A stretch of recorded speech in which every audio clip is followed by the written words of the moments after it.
This is More to Say with Randy Naughton. Interesting conversations with interesting people. We welcome you into another edition of More to Say with Randy Naughton. Interesting conversations with interesting people. And boy, do we have an interesting guy today. You see him right there. This is Norbert Leo Butz. And you're going, I know that guy. I've seen him everywhere and everywhere and everywhere. You're an actor. You're a singer. You're a Tony Award winner. And you're a St. Louisan. So when people look at your face, do they say, I know that guy? Do you get that a lot? I do get that a lot. And it's so funny because if you're a New Yorker, I get stopped and there's, oh, I loved you in, Big Fish or Dirty Rotten Scoundrels. If I'm in LA, though, I loved you in Bloodline. I love you. So I have kind of a split personality thing. I feel very lucky that I've been able to have a diversified career. So, well, that's kind of the name of the game, isn't it? You have to know how to dance. You have to know how to sing. You have to know how to be a dramatic actor, a comedic actor, all of the above.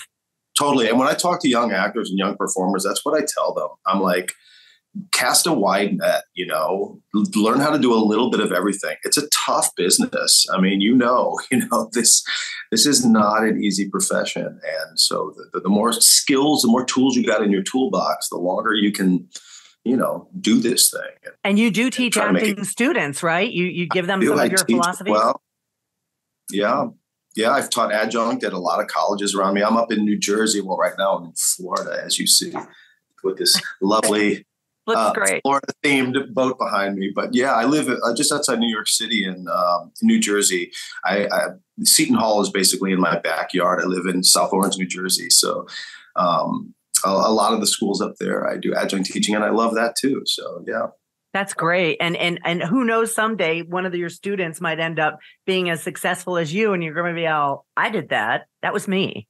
Yeah, well, I hope I don't take credit for it, but it's the thing I really, really love. I really like working with young actors. It is very rewarding to try to give back. And, hey, these are some things that I learned along the way, take it or leave it. But, and I love watching young actors develop. Yeah.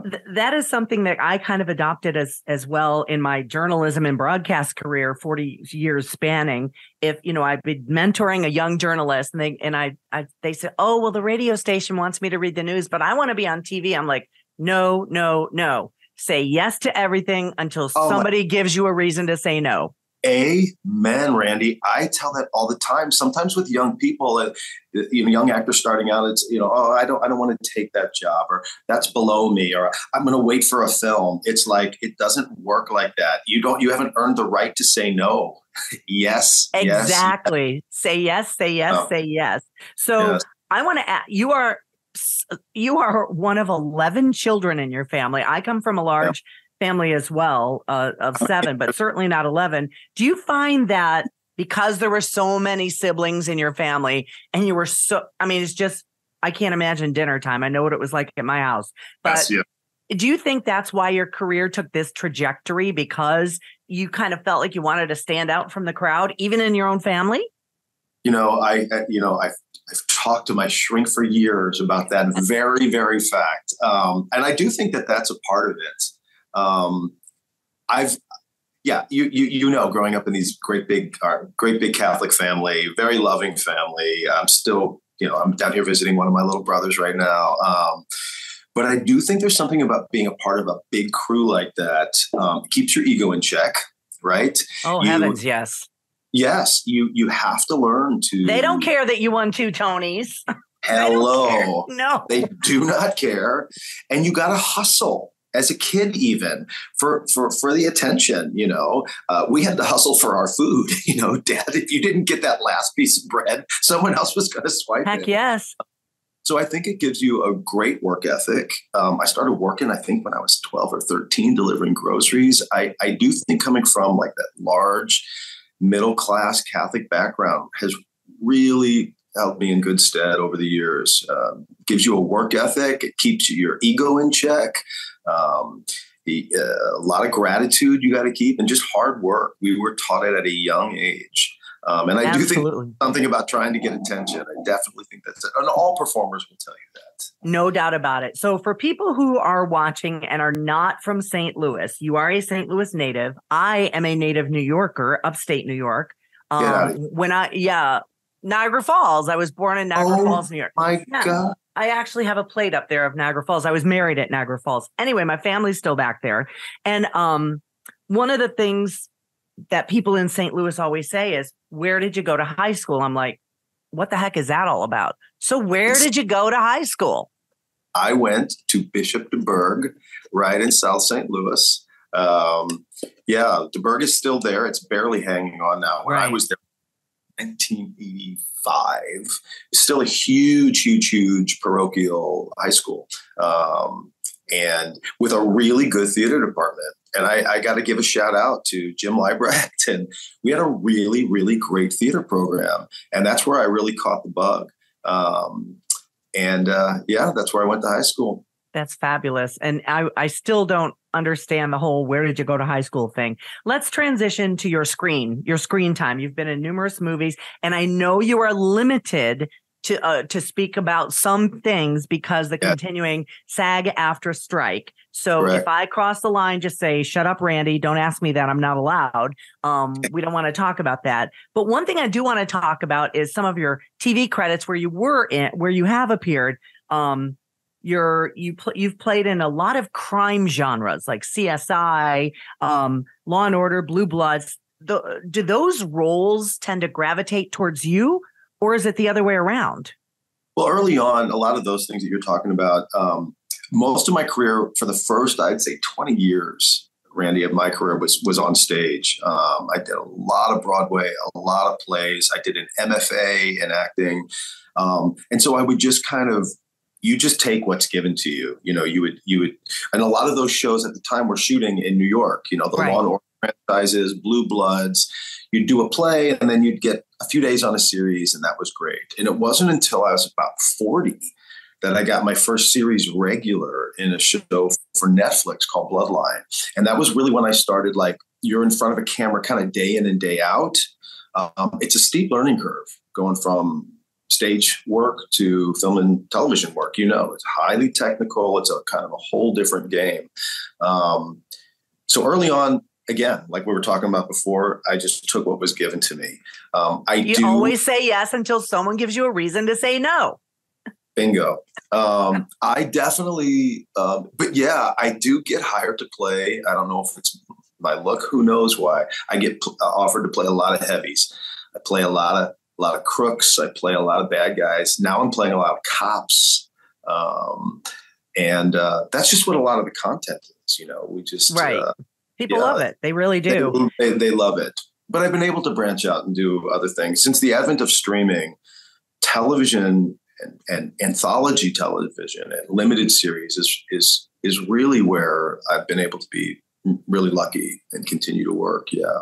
Well, we love watching your work on screen, but now we can listen to you in the car, streaming you on all of our streaming services. You recently released your album called King of Hearts, and I want to hear about the evolution of this album for you. And I listened to some of it before we started talking today. It's got kind of a very country soul vibe to it. Oh, I love that. Yeah, kind of. It's just really kind of, I don't know, very authentic and country soulish. And it's only 6 songs, and there's a reason for that, right? Yeah. So I'm super proud of this little EP that I did. We had this terrible global disruptor a few years ago called COVID-19. And I remember. You remember, right? We're still kind of feeling some of the repercussions from that time. I have 3 daughters, and one of the upsides of COVID for me was all 3 of my girls who were scattered. 2 of them were in college and one was in elementary school, and one at home, one in Florida, and one in Washington State. And they all came home to me. And I loved having all 3 of my girls home. And we're a musical family. And so that's what we did, man. We were quarantined for 4 months. It was really bad up in New York and New Jersey during those early months of the pandemic. I mean, we were shut in and we just played music constantly. My girls play, and we would have family music jams. My oldest daughter, Clara, is a really wonderful songwriter. She turned 26 this week. She's been writing songs since she was a teenager. And I've always written songs, and she has been coming to me over the past few years. Hey, Dad, is this a good song? And her songs are getting so good. I was like, Clara, they're not only good songs. I want to record a couple of them. Nice. She's a writer. She's not a super performer like me, but she's really starting to take songwriting really seriously. So I recorded 2 of her songs, rented some studio time. I wrote a couple others myself, sort of in response to her songs. So the record is kind of a conversation between a dad and a daughter. Oh my gosh, that is amazing. Yeah. So my daughter is really a big part of the record for me. We made it during COVID, and it was a time, everything shut down. I wasn't able to work. And then when quarantine was lifted, I was contracted to do a series up in Vancouver, Canada. I did a series for NBC called Debris, a science fiction series. It only lasted 1 season, but I had to go over the border to Canada, and I could not get back home to my girls for 9 months. I did not see my wife or kids. This was pre-vaccines, right? So the Canadian CDC was super strict. So while I was up there, I took the songs, and I continued to record more tracks to them and just develop them more and more. It's something that I did while I was in isolation.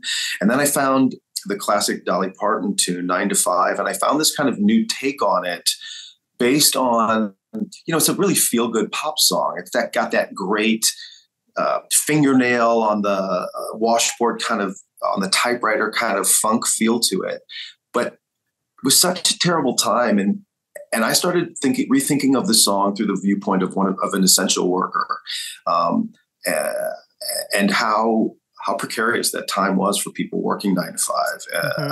People's livelihoods were really, really at stake. So I did this song in a minor key, and I brought the mood of it way, way down. And now people are really responding to the tune when I play it out, because we're in this labor thing right now, not just on strike, auto workers, teachers, a lot of these industries that nurses. Exactly. We're feeling the effects from COVID, right? And so the song really affects people, workers, 9 to 5 workers, essential workers, day laborers. That's amazing how it was able to morph into what's going on today, right? It's amazing. 100%. Yeah. And so I was like, hey, let's take these 6 tunes and release them as an EP. And so we just released it last week, and that's awesome. And I mean, talk about something to cherish with your family forever. Now, is there going to be kind of like a Partridge Family vibe, traveling around the country in a big old colorful bus, playing all these songs? I wish. God, did I love the Partridge Family. Me too. I want to be in the Partridge. Didn't we all want to be in the Partridge? That's where I first learned of tacos, because Keith Partridge would go to the taco stand. Being from upstate New York, we ate kielbasa. We didn't know what tacos were back in the 70s. Yeah. Love the Partridge Family. Love the idea. And I'm from a musical family. You mentioned before I'm the 7th of 11 kids. My oldest brother played guitar. The next brother played piano. The next brother played piano and guitar. We all just kind of picked up instruments. It's kind of what we did growing up. And I'm kind of carrying that tradition on with my kids. And it's, music is the great unifier. It's the language of the heart. And I don't think we'll be touring. Like I said, my daughter's a writer, she's not a performer. But man, I might need to play the tambourine. Come on, I might need like to the little redheaded one did. Oh yeah, that's right. She didn't do anything. It's so funny. Let's switch gears back to the St. Louis scene. How often do you come back to visit fam if they're here? Are you into the St. Louis sports scene, or are you a New York guy now? Okay, great questions. I come home whenever I can. I'm super close. My parents are gone now. I've lost a couple of siblings. Actually, the last decade was tough for my family. I lost a brother, a sister, my mom, and my dad all in 8 years. And that was really tough. So the remaining kids, we've bonded even closer. So I'm home whenever I can. I was just home to do a concert at the Sheldon a couple of weeks ago. I come home every year. We have a big family kind of get together, because now my brothers and sisters all have kids. I have 36 nieces and nephews, Randy. And that's now a long Christmas list. They're having kids, right? So my family has a property in Crawford County, near the Steelville area, very rural.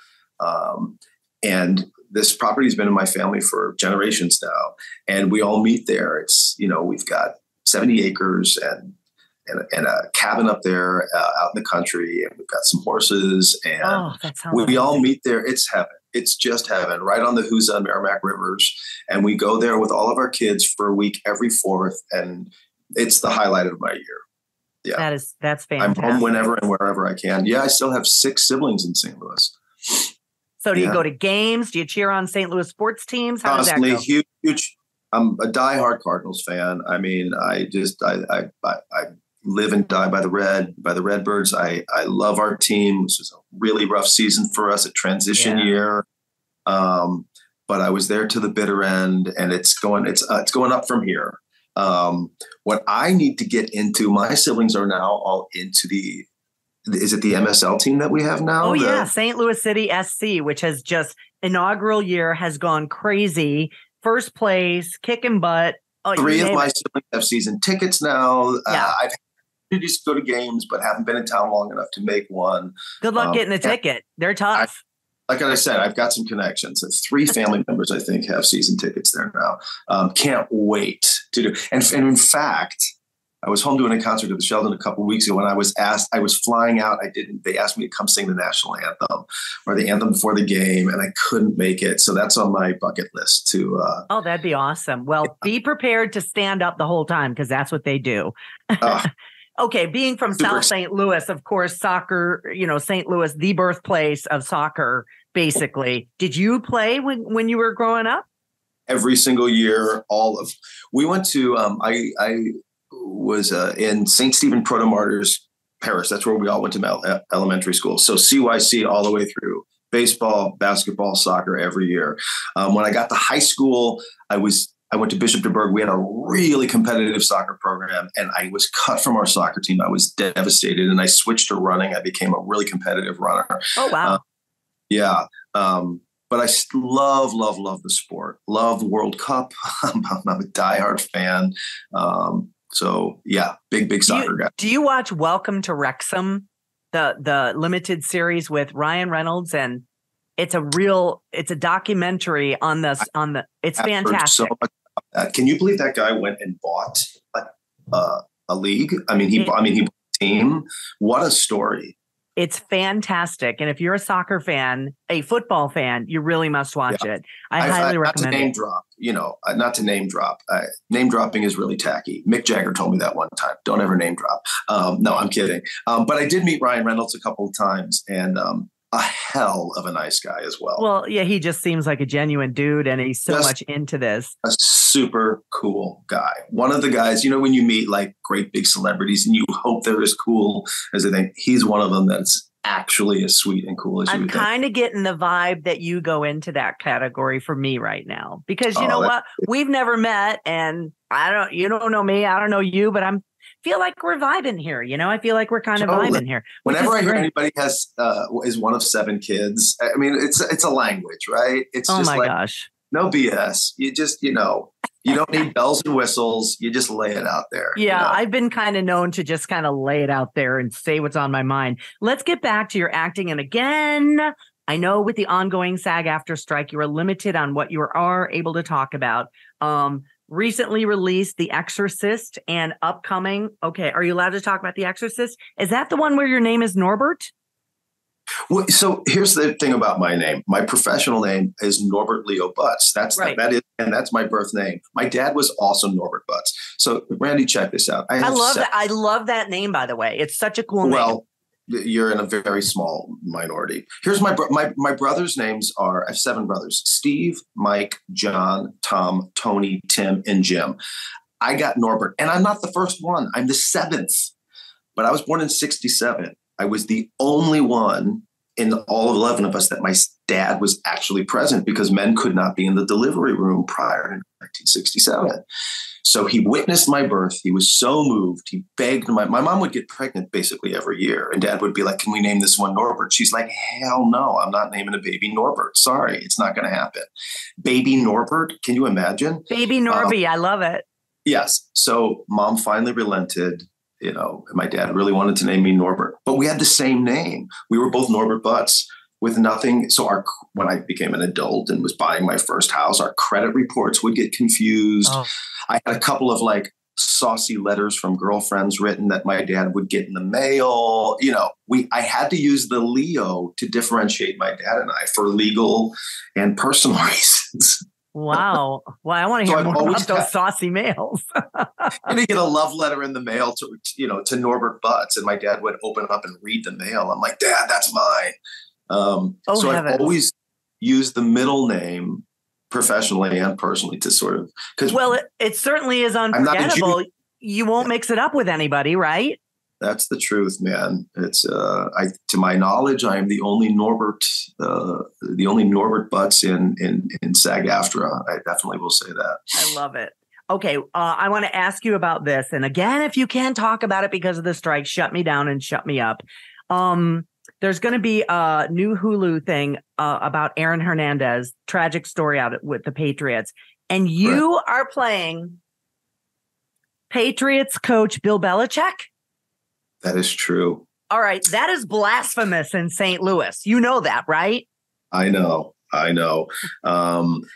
Here's what's really funny. I don't follow the NFL, really. I watched the Super Bowl. I really have never been much of a football fan. I'm a soccer fan. I'm a baseball fan. Football, never got. When I got called and offered this part, I was like, remind me who Bill Belichick is again. That's how little I know about football. I hear what you're saying. Maybe I'm a little biased. He is a controversial figure. I've been doing a lot of research. I've actually gotten to talk. I can't talk too much about it. The project is on ice right now until the strike is over. Right. But I will say he's a really complicated guy. The way I always look at it, when you're playing somebody, you're like a defense attorney. It's your job to. That's how I've always thought about acting. I'm representing, whether it's a fictional character or a true character, right? I'm going to bat for this character, right? I got to play them, the good, the bad, the total person. So as an actor, you really do have to find justifications why people do the things they do. And this is a guy who is so singular-minded. The guy's favorite book is The Art of War. He is so singular-minded in terms of strategic battle that, like great leaders everywhere, he knows how to take the boundaries and push them as far as they can possibly go without breaking in order to secure that win. That's what good leaders and good coaches do, whether politics or business or anything. You stay in the lane, but you widen the parameters of sometimes what is ethical, because it is about ultimately, and this is what I will say about Belichick, and this is why I really respect the man. He is for football and he is for his players. There's very little ego in the guy. I mean, look, when you have succeeded as much as Bill has, and no doubt about his success. I have mad respect for his success. What I'm most interested in Bill Belichick, and I've had to do like a deep dive into rules, regulations, scouting, positions, strategies, all these things. And you're doing all this without being a football fan. I find that really interesting. Hardcore region. I actually have a couple of friends who work for the NFL, and I have a couple of friends who know Bill quite well. So I've been doing my research. I've learned more about football in the past several months than I ever thought I would. But I'm most interested in the man off season. I'm most interested in the man as a father, as a partner, as a friend. And he is adored by his inner circle. Very private guy, very stoic guy, very decent man. You can't find anybody to say a bad word about him in that personal, private sphere as is. Incredible friend, incredibly loyal, wonderful dad, complicated guy. Yeah, for sure. Parts I like to play. So I didn't need to know a lot about football. The psychology of the guy is fascinating. Yeah, it was probably a better thing that you didn't. And you didn't come in with a, bitter Rams fan or bitter Buffalo Bills fan here. That's me. True. Now, have you tried on the hoodie with the cutoff sleeves yet? I have. I spend about 4.5 hours in makeup to getting ready to play him. It's quite. He's a bigger guy than me. He's much beefier. His face is much more weathered. He's got that famous downward kind of scowl. He sure does. Yes, I'm heavily padded playing Belichick. He is. He's not a tall. We're about the same height, but he is just a tank. He's just a tank. Belichick was never a great football player. He did play a year of college ball before he had an injury that put him out. But here's the thing: I don't know if a lot of people know. Football's not even his great love. Lacrosse is. He was an extremely competitive lacrosse player. Did not know that. Kids. His daughter went on to be an NCAA lacrosse player and coach. That's really his sport that he is, even more than football. Yeah. That's cool. Well, hopefully this darn strike will be over with soon and people can get back to work. Hopefully all this can happen. Last question. Is there any, because you've done so much, is there any part of the entertainment industry that you haven't done that you'd love to delve into? Directing, producing, things like that? There is. I write, and I'm working on a screenplay that a personal story that I would just love to. I don't know if it'll ever see the light of day. I would love to write. I write short stories. I'd love to be published someday. It's one of my great passions, great loves. I'm a big reader, and I have such respect for great writers. I'd love to write and get something published someday. So something tells me that if you want to do it, you will, because you've already done so much and it was great. Oh, thanks, Randy. All right. Well, I think that's going to conclude our talk. And I promise I'll look at Bill Belichick as a Buffalo Bills fan in a different light now, based on what you told me, because I respect good people and good dads. So thank you so much for your time. I know you have a tennis game to get to down in Florida. I appreciate it. And I cannot wait to see you back to work on screen, on stage, everywhere. Oh, you're so sweet. Thanks so much. Thank you so much for joining us. We appreciate it. This has been More to Say with Randy Naughton. Interesting conversations with interesting people. Be sure to like or subscribe wherever you get your podcasts.